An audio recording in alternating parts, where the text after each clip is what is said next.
नमस्कार दोस्तों, स्वागत है आप सभी का उद्घोष एकेडमिक ऑनलाइन प्लेटफॉर्म पे। और हम सब जुड़ चुके हैं आज जो पेपर हुआ है मॉर्निंग शिफ्ट में यानी शिफ्ट 1 में 18 जनवरी को, उसके जीएस का आंसर की लेके या फिर ये कहें कि जीएस का सॉल्यूशन लेकर के।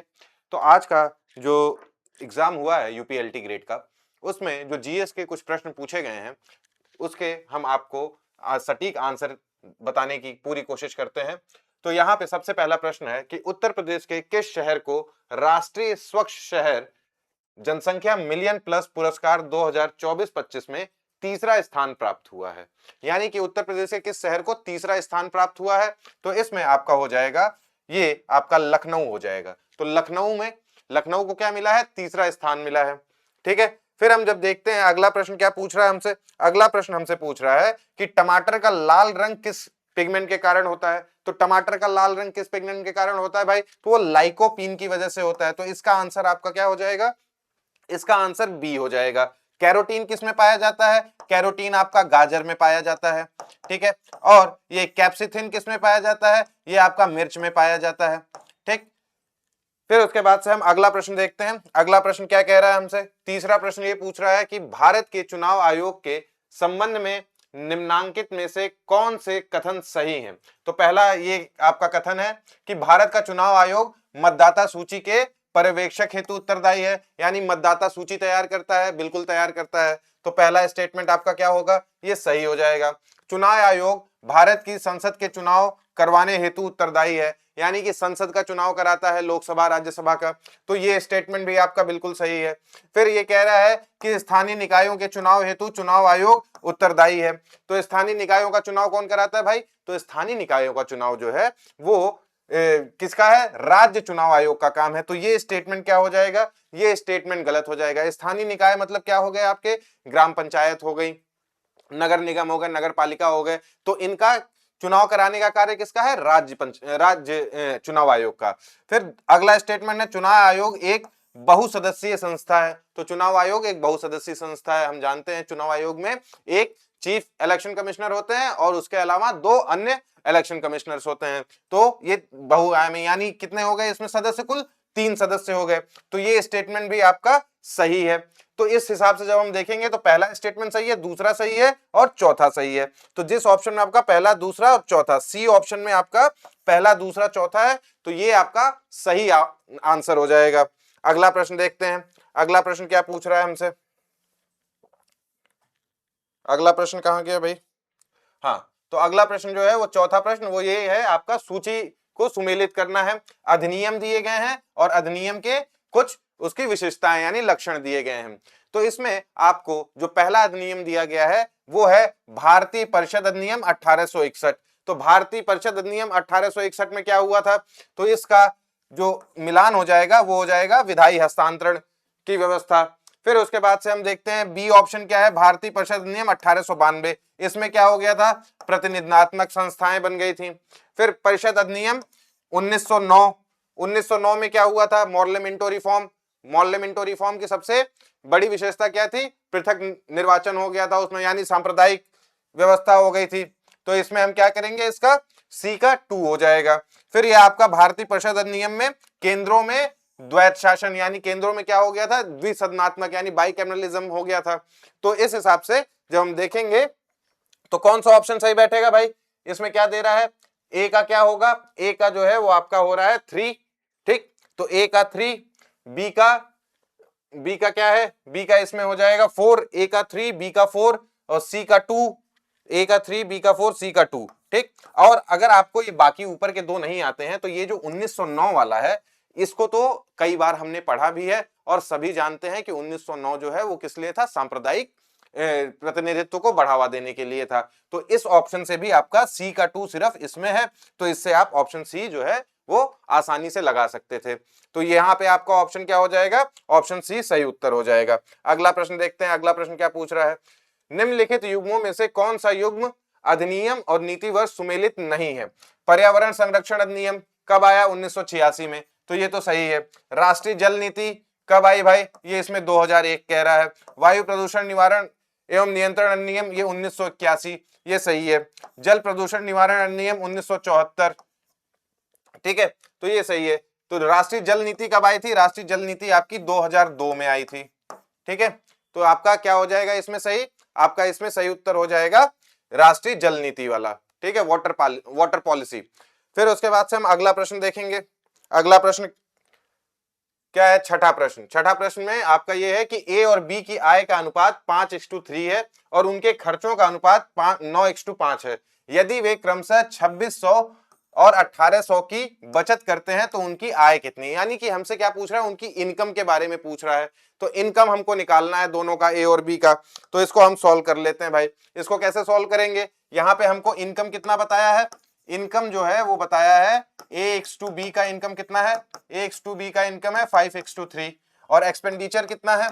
एक्सपेंडिचर दोनों का कितना है? एक्सपेंडिचर का रेशियो a/b क्या बता रहा है भाई? यहाँ पे a/b एक्सपेंडिचर का रेशियो था, एक्सपेंडिचर का रेशियो है 9:5। ठीक है, तो 9:5 हो गया एक्सपेंडिचर। फिर इसमें सेविंग्स कितनी बताई है इसने हमको? सेविंग्स बताई है ए की कितनी है? 2600। ए की 2600 है ना? ए की 2600 है और बी की 1800 है। ठीक, तो ए की 2600 हो गई, ए की 2600 और बी की 1800। ठीक, यहां तक क्लियर है सबको? ये हमको किस में दिया था? ये हमको क्वेश्चन में दिया हुआ था। अब हमको करना क्या है? हमको इनकम निकालनी है। तो एक्सपेंडिचर क्या होता है? इनकम में से हम सेविंग्स घटा देंगे। ठीक है, तो वो क्या आ जाएगा? एक्सपेंडिचर आ जाएगा। यानी कि हम आय में से जब बचत को हटा देंगे तो वो हमारा क्या आ जाएगा? वो खर्च आ जाएगा। तो ये हम कर लेते हैं, ए का भी और बी का भी, और उनका हमको रेशियो दिया हुआ है। ठीक, तो यहाँ पे इनकम कितनी है भाई? इसको हम मान लेते हैं 5x। ठीक है, ये रेशियो था ना 5:3, तो 5x/3x। तो 5x में से कितना माइनस करना है? ए का कितना था सेविंग्स? 2600 और इसका 1800। ठीक, और ये एक्सपेंडिचर का रेशियो क्या है? 9:5। ठीक, 9:5 हो गया। यहां तक सबको क्लियर है? अब इसको हम क्रॉस मल्टीप्लाई कर देंगे। तो जब क्रॉस मल्टीप्लाई करेंगे तो ये 25 25x माइनस ये आपका हो गया 0 0। ठीक है, 5×36 और ये हो गया 13। ठीक, और इधर क्या आ जाएगा? इधर आ जाएगा आपका 9×3 = 27x माइनस 18 9। ठीक, आपका हो गया 162। तो ये आपका इक्वेशन बन गया। यहां से आप क्या निकाल लेंगे? इसको इधर ले आएंगे, इसको उधर ले जाएंगे, तो 16,200 minus 13,000 equals to 27x minus 25x। ये क्या हो जाएगा आपका? 3,200 इक्वल्स टू 2x। तो x की वैल्यू हमारे पास क्या आ जाएगी? x की वैल्यू आ जाएगी 1600। ठीक है, अब हमको इनकम पूछा था। अब हमने इनकम क्या लिया था? ए की इनकम कितनी ले ली थी? 5x। ए की इनकम हो गई थी यहाँ पे 5x और बी की इनकम क्या हो गई थी? 3x लिया था हमने। तो इसको मल्टीप्लाई कर देंगे, तो 5 × 1600। ए की इनकम कितनी हो गई? 5 × 1600 ए की इनकम कितनी हो जाएगी? 8000 हो जाएगी। ए की इनकम हो गई 8000। ठीक है, और 3 × 1600 तो बी की इनकम कितनी हो गई? 4800। ठीक है, हाँ, तो ये हो जाएगा आपका आंसर 8000 और 4800। तो जिस भी ऑप्शन में आपको यहाँ पे क्या था? 8000 और 4800, तो ऑप्शन डी आपका क्या हो जाएगा? बिल्कुल सही हो जाएगा। ठीक है, 2 मिनट लगा हमको, 2 मिनट में हमको ये आंसर आ गया। अगला प्रश्न देखते हैं, सातवां क्या कह रहा है? सातवां प्रश्न हमसे पूछ रहा है अप्रैल 2025 में एफसी गोवा बनाम मोहन बगान सुपर जायंट मैच ऐतिहासिक था क्योंकि इसमें क्या हुआ था? वीडियो असिस्टेंट रेफरी यानी वीएआर प्रणाली को लागू किया गया था। तो यह मैच किस प्रतियोगिता के तहत खेला गया था? किस प्रतियोगिता के तहत खेला गया था भाई? ये कलिंग सुपर कप था। कौन सा कप था? कलिंग सुपर कप था। ठीक है, तो इसका उत्तर क्या हो जाएगा? Option A. आठवां क्या कह रहा है? आठवां यहाँ पे सूची को सुमेलित करना है। स्टेडियम दिया है और स्टेडियम का हमको जगह और राज्य बताना है। तो सबसे पहले ग्रीन पार्क। ग्रीन पार्क कहाँ है भाई? ग्रीन पार्क उत्तर प्रदेश में है, उत्तर प्रदेश के कानपुर में है। ठीक, ईडन गार्डन्स आपका कलकत्ता में है। कलकत्ता कहाँ है भाई? कलकत्ता यहाँ है। तो ए का 4 और बी का क्या हो गया? बी का 3 हो गया। ए का 4, बी का 3। ठीक, तो ये ऑप्शन आपका अभी सही जा रहा है। वानखेड़े कहाँ है? वानखेड़े मुंबई में है। और चेपॉक कहाँ है? चेपॉक आपका चेन्नई में है। तो क्या हो जाएगा 4 3 और आपका 1 2 4 3 1 2 तो ऑप्शन ए आपका क्या हो जाएगा यहाँ पे सही ऑप्शन हो जाएगा। ठीक है 4 3 1 2। अगला प्रश्न देखते हैं। अगला प्रश्न क्या है? अगला प्रश्न हमसे पूछ रहा है 9वां सूची, इसमें भी सूची को मिलान करना है भाई।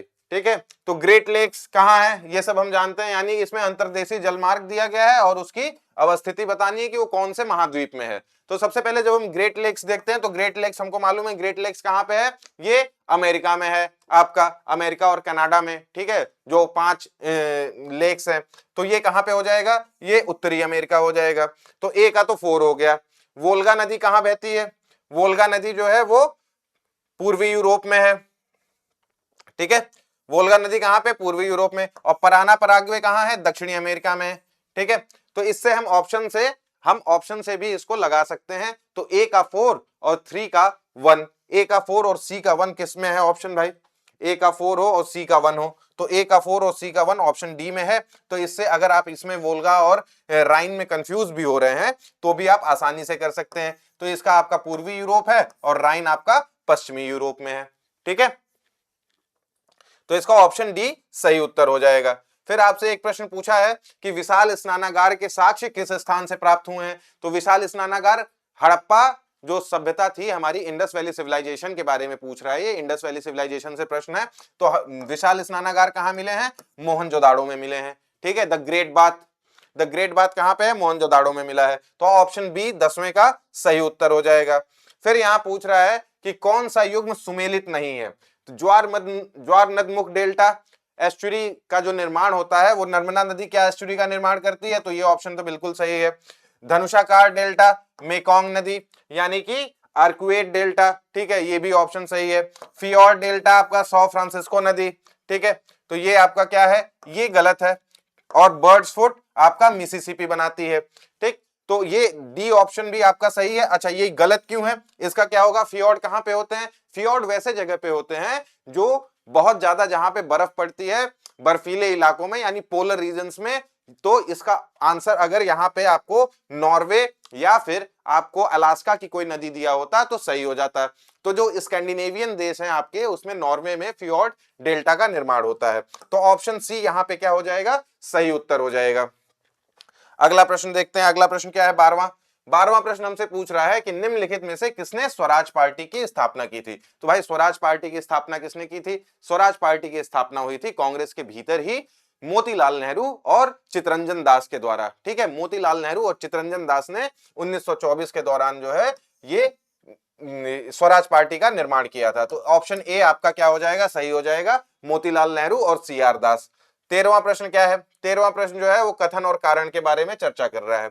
कथन क्या है, कस्तूरबा गांधी बालिका विद्यालय केजीबीवी की स्थापना जुलाई 2004 में की गई थी। कब की गई थी भाई, जुलाई 2004 में। ये कथन क्या सही है, बिल्कुल सही है ये कथन। अगला कथन जो है, अगला जो कारण है वो क्या बोल रहा है कि केजीबीवी को मुख्य रूप से एससी एसटी ओबीसी और अल्पसंख्यक समुदायों से संबंधित लड़कियों के लिए उच्च प्राथमिक स्तर पर आवासीय विद्यालयों की स्थापना के लिए लॉन्च किया गया था। ये स्टेटमेंट कैसी है, ये स्टेटमेंट आपका कारण भी सही है, तो आपका कथन भी सही है, कारण भी सही है। अब इसमें क्या सही व्याख्या कर रहा है या नहीं कर रहा है, तो यहाँ पे तो बस स्थापना की बात की गई है और यहाँ पे उसका कारण बता दिया गया है कि क्यों कर रही है। तो इसमें आपका क्या हो जाएगा कि कथन भी सही है, कारण भी सही है और व्याख्या भी सही है। ठीक है तो कौन से ऑप्शन में आपका ये सही है, अभी कथन ए और कारण दोनों सही है, परंतु कारण ये तो नहीं, ये वाला आपका सही हो जाएगा। ऑप्शन डी जो है वो आपका यहाँ पे सही उत्तर हो जाएगा। अगला प्रश्न देखते हैं। आम की संकर प्रजाति रत्ना के बारे में पूछ लिया है। ठीक है ये करंट अफेयर से रिलेटेड है।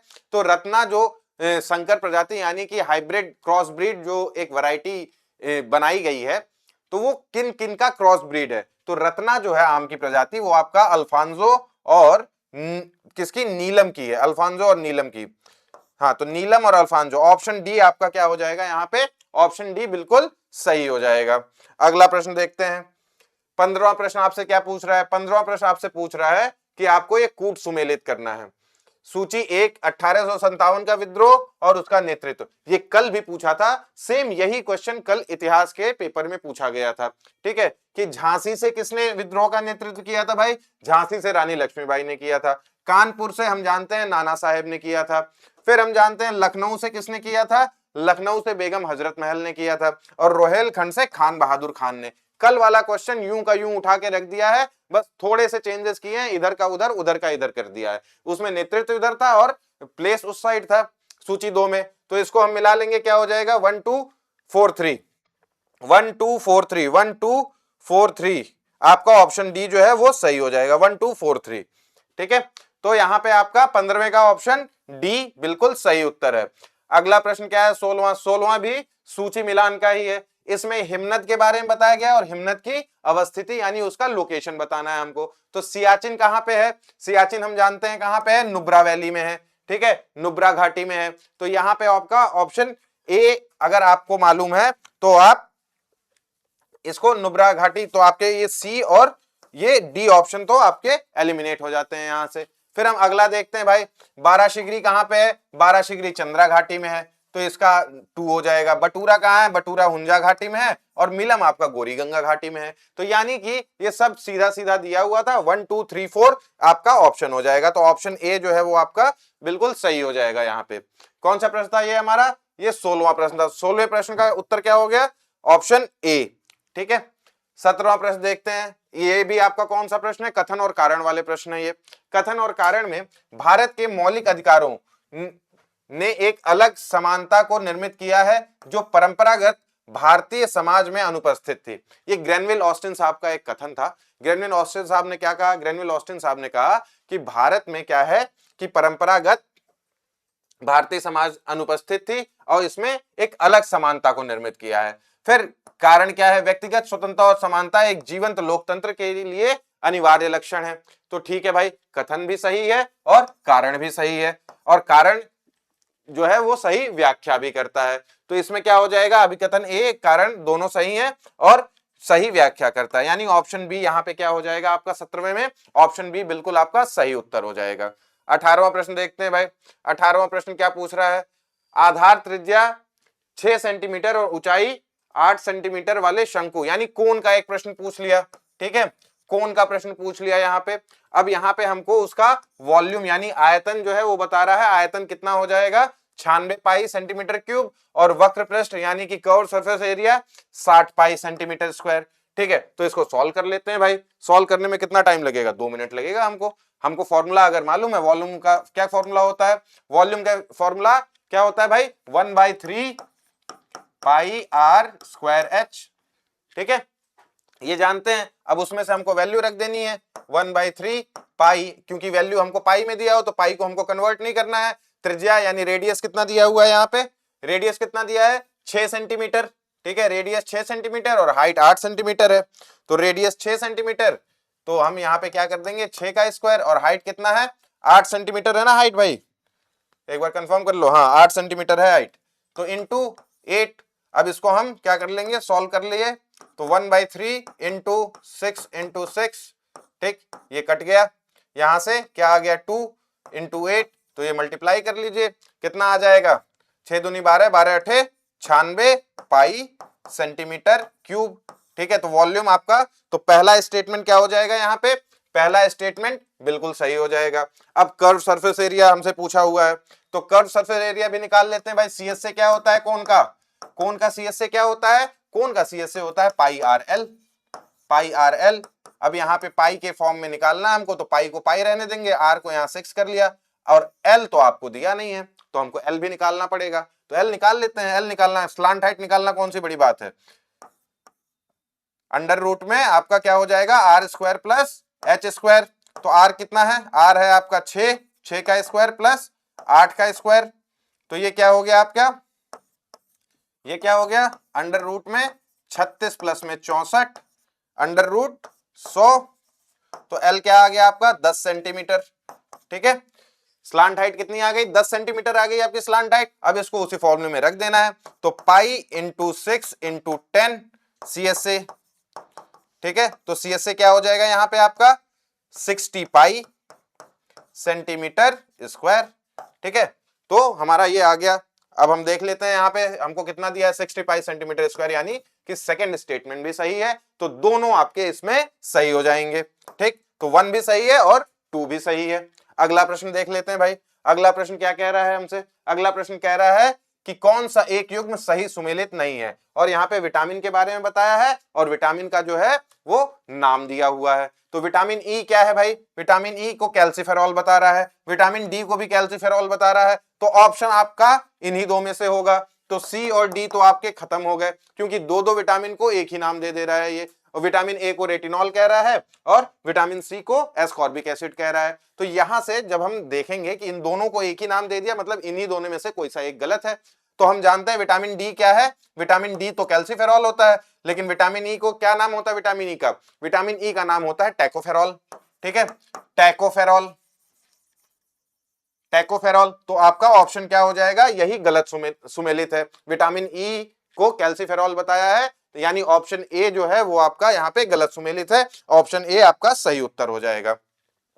अगला देख लेते हैं, 20वां क्या कह रहा है? 11 अगस्त 2025 को पारित किस कानून का उद्देश्य खेल प्रशासन को सुधार करना है? तो 2025, 11 अगस्त 2025 को कौन सा हुआ भाई? राष्ट्रीय खेल प्रशासन अधिनियम 2025, यानी कि नेशनल स्पोर्ट्स गवर्नेंस एक्ट 2025। तो ऑप्शन सी यहाँ पे आपका बिल्कुल सही उत्तर हो जाएगा।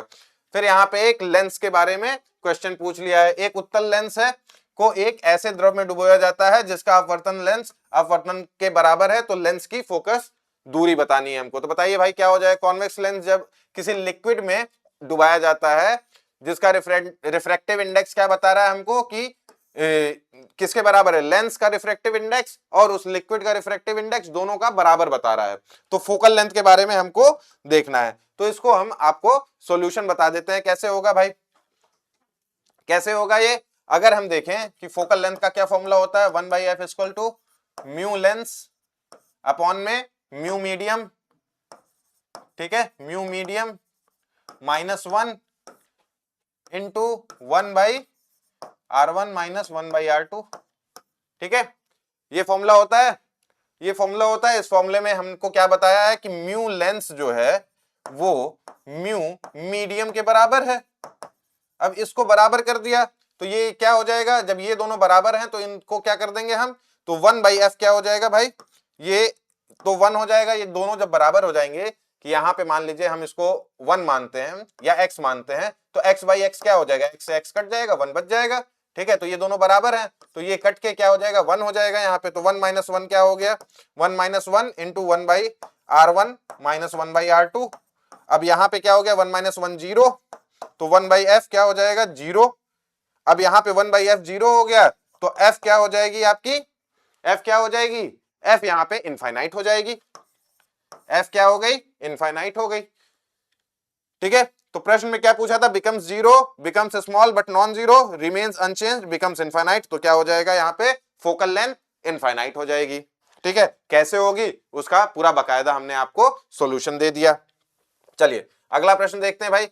2025-24 की अवधि के दौरान जैविक उत्पादन के लिए राष्ट्रीय कार्यक्रम एनपीओपी के तहत सबसे बड़े प्रमाणित कृषि क्षेत्र के लिए भारत के किस राज्य ने शीर्ष स्थान प्राप्त किया है? क्या पूछ रहा है यहाँ पे? States held the top position in India for largest certified farm area, ठीक है, under the national programme for organic production. Organic production भाई कौन करता है? तो 100% ऑर्गेनिक प्रोडक्शन किसका है? 100% ऑर्गेनिक प्रोडक्शन किसका है? सिक्किम का है। ठीक, लेकिन हमसे क्या पूछा है यहाँ पे? इस प्रश्न में जो पूछा गया है वो पूछा गया है एरिया वाइज। तो एरिया वाइज सबसे ज्यादा ऑर्गेनिक कहां पे होती है भाई? तो वो होती है मध्य प्रदेश में। अगर हमसे टोटल परसेंटेज पूछता तो हम किस में बताते हैं? इसमें से सिक्किम को बता देते, लेकिन एरिया वाइज पूछा है तो यहाँ पे आपका उत्तर क्या हो जाएगा? मध्य प्रदेश। ठीक है, मध्य प्रदेश इसमें आपका बिल्कुल सही उत्तर हो जाएगा। अगला प्रश्न देख लेते हैं। निम्नलिखित में से कौन सी पहल जो कि 2021 में शुरू की गई थी नदी शहर स्थिरता पर केंद्रित है? तो नदी शहर स्थिरता पर कौन सी केंद्रित है भाई? तो वो आपका रिवर सिटीज अलायंस है। ठीक है, यानी ऑप्शन सी यहां पे आपका बिल्कुल सही उत्तर हो जाएगा। ठीक है, ऑप्शन सी यहां पे आपका बिल्कुल सही उत्तर हो जाएगा। अगला प्रश्न देखते हैं। अगला प्रश्न क्या कह रहा है हमसे? अगला प्रश्न हमसे कह रहा है पारे का थर्मामीटर पारे का उपयोग करता है, क्योंकि जैसे ही तापमान बढ़ता है इसमें प्रसार होता है और यह -39 डिग्री सेल्सियस पर जम जाता है। ठीक, अगला प्रश्न क्या है, अगला स्टेटमेंट क्या है, ठंडे देशों में थर्मामीटर में द्रव के रूप में अल्कोहल का उपयोग किया जाता है, अब उपयोग उचित होता है। ठीक है, तो भाई बताइए क्या है यहाँ पे कि तापमान बढ़ता है तो इसका प्रसार होता है क्या, तापमान बढ़ता है तो इसका प्रसार होता है नहीं, ये जो है स्टेटमेंट ये किसमें है, ये अल्कोहल वाले में है। ठीक है, अल्कोहल का प्रसार होता है, तो इसलिए आपका स्टेटमेंट 2 सही हो जाएगा, पहला वाला गलत हो जाएगा। ठीक है, तो यहां पे क्या हो जाएगा, ऑप्शन बी केवल 2 सही पूछ रहा था ना, कौन सा कथन सही है, तो केवल 2 जो है वो आपका सही कथन हो जाएगा। अगला प्रश्न देख लेते हैं, 25वां क्या कह रहा है हमसे। 25वां प्रश्न हमसे पूछ रहा है बाल्टिक सागर नीचे दिए गए लवणता के बढ़ते क्रम के अनुसार, अच्छा ठीक है, लवणता के हिसाब से बताना है भाई। तो लवणता अगर हम देखेंगे तो बाल्टिक की लवणता कितनी है, बाल्टिक सागर की लवणता कितनी है भाई, तो बाल्टिक सागर की लवणता जो है वो आपका 5 से 7 है। 5 से 7 कितना, पीपीटी, पार्ट्स पर थाउजेंड। ठीक, फिर कैस्पियन सागर की कितनी है, 7 से 13, 7 से 13 पीपीटी है।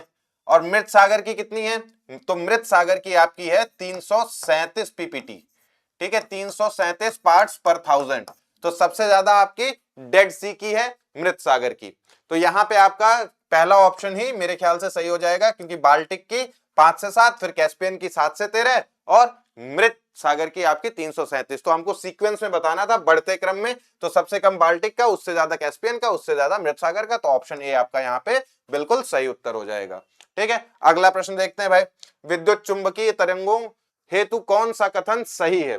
एक्स किरणें निर्वात में प्रकाश तरंगों से तेज चलती हैं, एक्स किरणें फोटोन की ऊर्जा प्रकाश फोटोन से अधिक होता है, प्रकाश को ध्रुवित किया जा सकता है लेकिन एक्स किरणों को नहीं किया जा सकता है। तो भाई जितनी इलेक्ट्रोमैग्नेटिक रेडिएशंस होती हैं, यानी कि एक्सरे, ये इलेक्ट्रोमैग्नेटिक वेव्स के बारे में पूछ रहा है, तो जितनी इलेक्ट्रोमैग्नेटिक वेव्स होती हैं उन सब की स्पीड क्या होती है, सेम होती है, चाहे लाइट हो चाहे एक्सरे हो। ठीक है, और कितनी स्पीड होती है, स्पीड होती है 3 × 10⁸ मीटर पर सेकेंड। ठीक है, तो ये स्टेटमेंट आपका गलत हो जाएगा, क्योंकि स्पीड लगभग सेम होती है सबकी। ठीक है, फिर ये क्या कह रहा था, energy of x ray photon is greater than that of light photon. ठीक है, तो एनर्जी के बारे में एक्सरे में ज्यादा एनर्जी होती है और लाइट में कम होती है, तो ये स्टेटमेंट आपका सही हो जाएगा। फिर कह रहा है कि light can be polarize but x ray can not. ठीक है, तो ये स्टेटमेंट गलत हो जाएगा, क्यों, क्योंकि भाई एक्सरे भी पोलराइज हो सकती है, एक्सरे भी पोलराइज हो सकती है, तो ये स्टेटमेंट भी आपका गलत हो जाएगा। तो इसमें आपका पहला गलत है, तीसरा गलत है। Select the correct answer from, अच्छा करेक्ट बताना है हमको, तो सिर्फ 2 सही है आपका, दूसरा सही है, तो ऑप्शन बी जो है वो आपका क्या हो जाएगा, बिल्कुल सही उत्तर हो जाएगा। ठीक, अगला प्रश्न देखते हैं, अगला प्रश्न क्या पूछ रहा है हमसे, 27वां प्रश्न है, पीएम स्वनिधि के बारे में पूछ लिया। ये करंट की योजना है, अभी रिसेंट में आई थी, और ये किसके लिए है भाई, जो स्ट्रीट वेंडर्स होते हैं, यानी कि रेडी पे, रेडी यानी ठेला वगैरह जो लोग लगाते हैं उनके लिए है। तो ये क्या है, शहरी रेल रेहड़ी पटरी विक्रेताओं यानी स्ट्रीट वेंडर्स को समर्थन देना। ठीक है, तो यही स्टेटमेंट आपका सही हो जाएगा, शहरी गरीबों के लिए कौशल विकास नहीं, किफायती आवास सुविधा नहीं, शहरों में महिलाओं की सुरक्षा नहीं। तो स्वनिधि योजना क्या था आपका, स्वनिधि योजना आपका स्ट्रीट वेंडर्स के लिए था। ठीक है, तो आपका ऑप्शन ए 27वें में सही हो जाएगा। फिर यहाँ क्या कह रहा है भाई, यहाँ पे जो प्रश्न पूछ रहा है वो पूछ रहा है, रोहित और मोहित एक दूसरे की ओर 9 बजे पूर्व पूर्वाह्न में क्रमशः 3 किलोमीटर प्रति घंटे और 4 किलोमीटर प्रति घंटे। ठीक है, तो 9 बजे वो लोग चल रहे हैं। ठीक है, 9 बजे चल रहे हैं। ठीक, ए एक मतलब आर क्या है, आर कितने से चल रहा है, 3 किलोमीटर प्रति घंटा, और मोहन, रोहित और मोहित है ना, और एम कितना चल रहा है भाई, 4 किलोमीटर प्रति घंटा। किधर चल रहे हैं, start walking towards each other, एक दूसरे की तरफ चल रहे हैं। तो रिलेटिव स्पीड क्या हो जाएगी इनकी, रिलेटिव स्पीड क्या हो जाएगी, 4 + 3 कितना हो गया, 7 किलोमीटर प्रति घंटा। ठीक है, अब हमको निकालना क्या है, they were initially 17.5 kilometre, at what time they will meet, तो ये मिलेंगे कब, ये हमको निकालना है। तो ये निकालने के लिए क्या हो जाता है, S = d/mt, speed = distance upon में टाइम, ये फॉर्मूला हम लोग जानते हैं, और निकालना हमको टाइम है। तो टाइम निकाल दीजिए भाई, यहां से टाइम क्या हो जाएगा, टाइम हो जाएगा आपका डिस्टेंस अपॉन में स्पीड, रिलेटिव स्पीड हमने निकाल ली 7। ठीक है, तो रिलेटिव स्पीड हमने 7 निकाल ली, तो 17.5 बटे में 7 कर दीजिए, इसको काट दीजिए, कितना आ जाएगा, दोनी, और यहां बचा 3, ये पॉइंट लग गया 5, ढाई, 2.5 आवर्स। ठीक है, तो 2.5 घंटे के बाद ये लोग मिलेंगे। ठीक है, अच्छा यहाँ पे क्या दिया आपको, अच्छा टाइम दे दिया है, तो 9 बजे शुरू हुआ था, तो 9 बजे से आप 2.5 घंटा आगे जोड़ लीजिए, 9 से 2.5 घंटा आगे कितना हो जाएगा, 9 में हमने 2.5 जोड़ दिया तो कितना हो गया, 11, 11:30। ठीक है, तो 11:30 को हम कैसे डिनोट करते हैं, 11:30 AM। ठीक है, तो ऑप्शन ए यहाँ पे आपका सही हो जाएगा। ठीक है, ऑप्शन ए यहाँ पे सही हो जाएगा। अब अगला प्रश्न देखते हैं, 29वां, निम्नलिखित में से किस ग्रंथ में यूनानी राजा मिनेंडर बौद्ध भिक्षु नागसेन के बीच दार्शनिक वार्तालाप का उल्लेख करता है। तो मिनेंडर और दार्शनिक जो भिक्षु थे यानी बुद्धिस्ट थे, एक उनका नाम था नागसेन, तो उनके बीच में कौन से उसमें था भाई, मिलिंद पन्हो नाम से एक किताब है जिसमें इन दोनों के वार्तालाप के बारे में चर्चा की गई है। और जो मिएंडर था वो क्या कर रहा था, वो प्रश्न पूछ रहा था बुद्ध धर्म के बारे में और नागसेन उत्तर दे रहा था, और फाइनली ये होता है कि जो यूनानी राजा होता है वो बौद्ध धर्म अपना लेता है। तो इसका ऑप्शन क्या हो जाएगा, ऑप्शन सी बिल्कुल सही उत्तर हो जाएगा 29वें का। 30वां और आखिरी प्रश्न जीएस का क्या है, विस्तार शिक्षा में समूह संपर्क सामान्यतः किसके द्वारा किया जाता है। तो विस्तार में किसके द्वारा किया जाता है भाई, चर्चाओं एवं बैठकों के द्वारा, व्यक्तिगत पत्रों के द्वारा, टेलीविजन एवं मेलों द्वारा, या टेलीफोन कॉल के द्वारा। तो जब हम विस्तार शिक्षा देखते हैं तो उसमें किसके द्वारा होगा, ये चर्चाओं और बैठकों के द्वारा, यानी कि डिस्कशन एंड मीटिंग्स के द्वारा। तो ऑप्शन ए यहां पे आपका बिल्कुल सही उत्तर हो जाएगा। ठीक है, तो ये थे हमारे जीएस के कुछ प्रश्न जो आपसे पूछे गए थे आज के पेपर में, यानी कि 18 जनवरी का जो यूपीएलटी ग्रेड का शिफ्ट 1 हुआ है उसमें पूछा गया था। उम्मीद करता हूं कि आप लोगों ने ज्यादातर उत्तर सही किए होंगे, या मैं तो ये ऐसी आशा करता हूं कि आप लोगों ने सभी उत्तर 30 के 30 सही किया हो। धन्यवाद।